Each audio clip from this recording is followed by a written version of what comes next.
আয়ত্তকৃষ্ণ দুটি নয়ন কাজল রেখার মতো যুক্ষ রুক্ষ যুগ, তাহার সুউচ্চ গ্রীবা, কালো কালো দুটি চোখ, ডল ডল চাহনি মন প্রাণে কাড়িয়া নেয়। গুরু গম্ভীর তাহার নীরবতা, মধুর বর্ষী তাহার মুখে ভাষণ, বিনতি নম্র তাহার প্রকৃতি।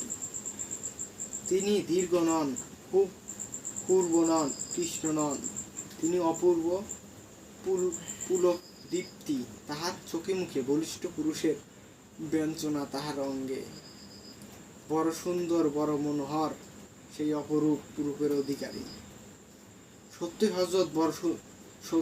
হজরত বড় সুন্দর দর্শন পুরুষ ছিলেন। তাহার চেহারা মানুষের চিত্ত আকর্ষণ যতটুকু সহায়তা করে, তাহার সবটুকু তিনি পাইয়াছিলেন। সত্যর নিবিড় সাধনা তাহার চরিত্র মধুময়।